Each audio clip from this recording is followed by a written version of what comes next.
The final step of our building blocks is going to be skin. So the first one is the bones, this stuff right here. Then we have muscle, and then we have fat. This model doesn't have any fat, but fat is on top of it.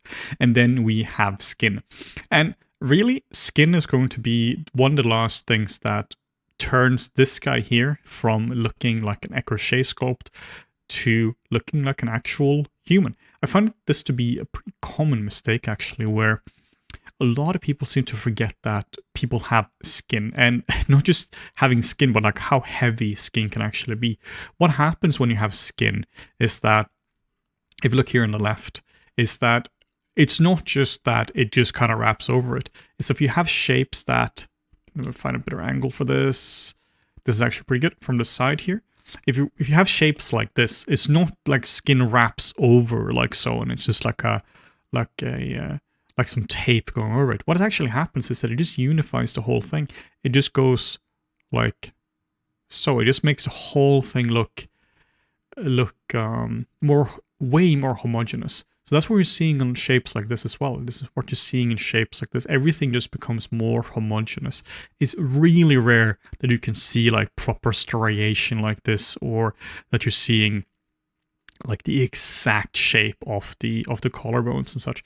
These kind of things are always hidden by, not even hidden, they're just softened off by skin. What you're seeing here, for instance, is we have a little bit of a triangle here, right here between two muscles.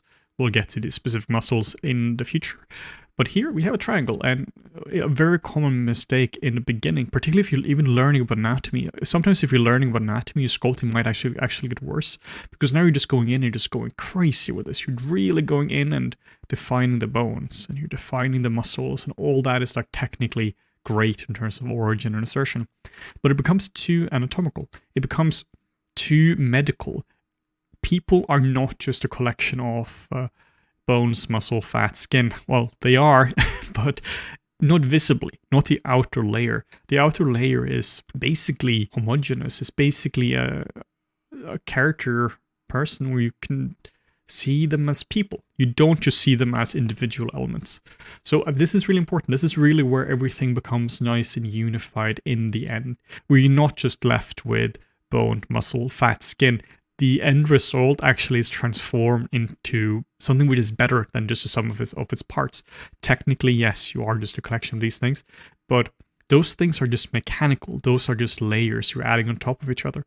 Well, when you have a character, they're going to make you feel certain things. You can imagine how they would be if they were to talk or cry or attack somebody, or all these kind of things you would see in a video game or a movie. So all the pieces, they form something that's greater than just the sum of its parts. In a large way, this is skin. There are two parts of skin we have to talk about as well. The first part is that it really does sag with age. Like we talked about in the fat chapter, when you're getting older, like you have fat pads here and this stuff starts to sag down. It's not just the fat, it's also the skin. Stuff really just starts to like droop. And this is really interesting if you start to look at old people. Like if you look at people who actually from all different like stages of like, what do you want to say, old? Let's say you do like 70 plus. If you look at somebody who's 70, a lot of skin is like, it's really starting to like droop down. But if you look at somebody who's 100, it's almost like it becomes like abstract what's happening there. Like there's so much like weirdness going on in the skin. Just because stuff gets asymmetrical and stuff just gets weird, the more stuff starts to sag. At that point as well, of course, you have bone diminishing as well in terms of size, muscle disappearing.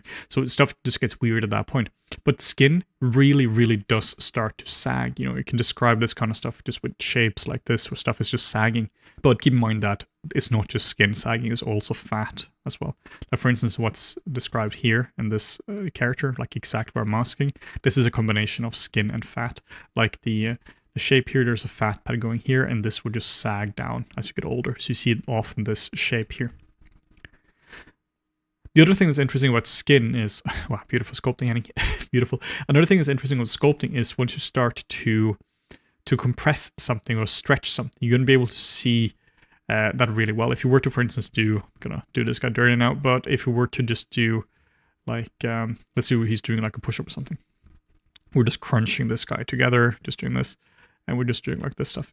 What's interesting is that here, there's going to be like skin is gonna deform. So there's going to be like areas of deforming happening here. Deformation is happening in these areas. So here it's like compressing, and on the other side it will be stretching. So skin does compress and it does stretch as well. So what you're seeing if somebody has lost a lot of weight, for instance, you're seeing these like stretch marks on them because skin does stretch as well.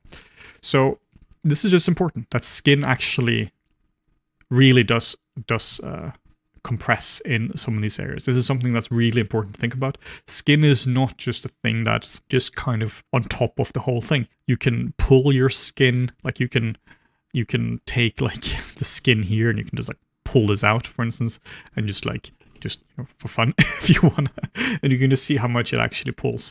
And the older you get, the more it's going to pull, the more it's going to be the more it's going to be like stretchy, or like, you can see these kind of, you can see skin being elements of like an element by itself. But if you're younger, particularly if you're sculpting like a child or something, you're really not going to be seeing the separation between the different parts here. Like you have like the very, very quick sculpt here, right? But you have the cheekbone here, and we have like a fat pad here. And when you're young, this stuff here is basically unified. There's some variation here. You can see, if you're attentive, you can see some of the changes. But as you get older, you start to really, really, really see the differences between these parts. And a large part of that is because skin is just getting looser. It's just starting to fall down. So yeah, those are the two most important things about skin. It does really compress. It does have volume. It gets saggier with age. But yeah, it's really important just to keep this in mind. I just want to end with this example here again. This stuff here, skin does not do this. Skin unifies the whole thing. We've now gone through the 4 building blocks of the human body. We've gone through the most important bones in the body. We've gone through basically the concept, the idea behind muscles. We've identified that fat exists and is very much a part in softening of the whole look of a character, and we talked about skin as well. So now that we covered these specific elements, we can now move into more specific anatomy.